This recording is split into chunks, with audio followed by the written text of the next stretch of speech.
También, de todas maneras, quisiera decir que el conocimiento lamentablemente continúa fuertemente taicado y que en la generación de innovación la clave tiene que ver con las interdisciplinas y con los puentes de conocimiento, lo cual significa en buena medida, para decirlo gráficamente, redes de pares hace cualquiera.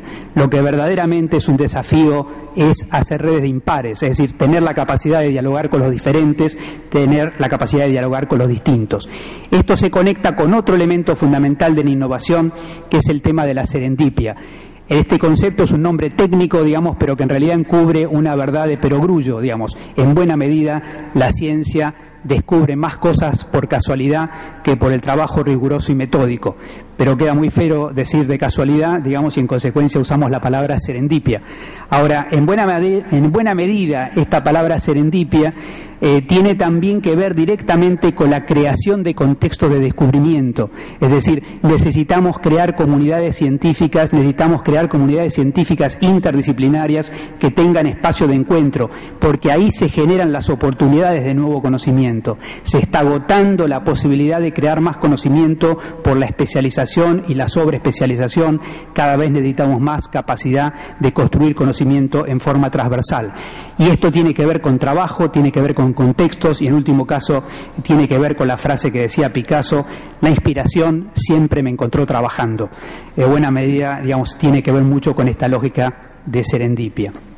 Finalmente, me gustaría decir que el Bicentenario puede ser naturalmente visto como una oportunidad de un país que no tiene una larga tradición en el planificación de mediano, de largo plazo. Como docente de planificación me encuentro últimamente con muchísimos alumnos extranjeros que se extrañan en la Argentina del poco apego a la planificación que tiene la cultura institucional argentina, y me gustaría señalar entonces que me parece que Bicentenario es una oportunidad para instalar mecanismos institucionales de planificación estratégica, de planificación de largo plazo, para discutir los grandes temas nacionales con construcción, con foros como los que se ha abierto en este caso.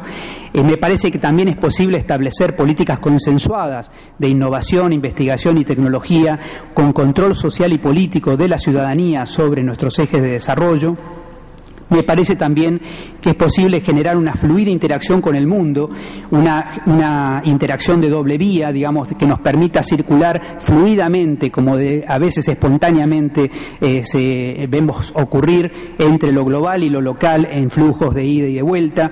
Me parece que es imprescindible acordar una agenda de cuestiones de Estado que países muy cercanos a la Argentina nos muestran, como el caso de Brasil, digamos, un puñado de elementos que pueden verse a largo plazo consensuado entre las distintas fuerzas políticas.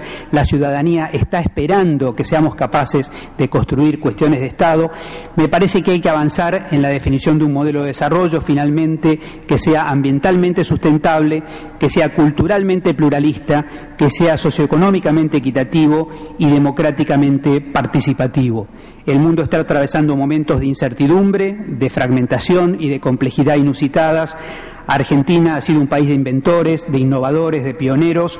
Podemos volver a hacerlo. Muchas gracias.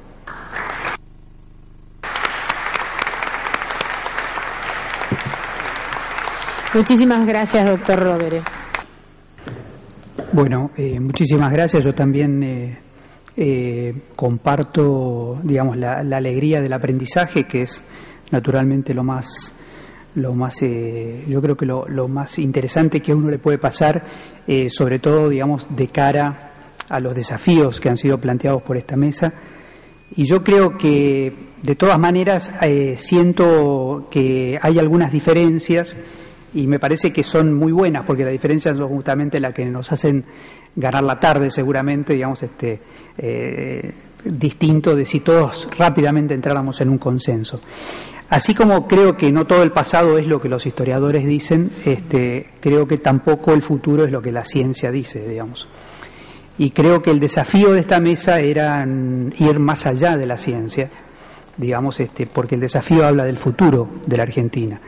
Y entonces, la verdad es que me gustó, digamos, la alusión, porque ahí me di cuenta que quizás no me habría expresado bien, o por lo menos yo no creería que el diálogo entre ciencia y política mejora porque haya más presupuesto de ciencia y tecnología en la Argentina. Creo en realidad que la ciencia y la política necesitan un diálogo de doble vía, y creo que en realidad también me parece que los científicos entendemos muy poco la política. Y además, probablemente juntos los científicos y la política entendamos no del todo a la propia sociedad.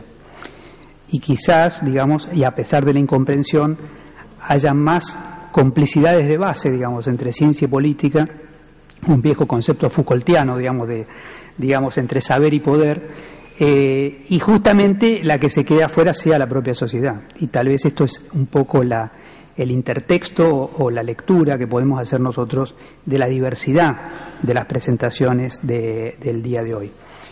El otro elemento que me parece importante es que yo creo que hemos enfatizado mucho, y más allá, digamos, de esta posición extrema que genera esta reacción muy comprensible y compartida, digamos, sobre el tema de los superhombres, no deja de ser, de alguna manera, digamos, la ingeniería genética real de algunas sociedades, digamos que es un hecho mejor saberlo que no saberlo, pero también, digamos, un imaginario de la ciencia más profundo de lo que uno cree, en relación al tema de que la ciencia también tiene un imaginario de personas diferentes, de personas especiales, digamos, ¿no? Así como, digamos, el fútbol busca siempre algún jugador brillante, nosotros también organizamos la ciencia alrededor de los premios Nobel, digamos, ¿no? Y quizás no hay premio Nobel, digamos, de transformación de la realidad a través de la ciencia. Quizás sería muy interesante ver esta otra dimensión, que es el tema de la potencia de la ciencia para transformar la realidad.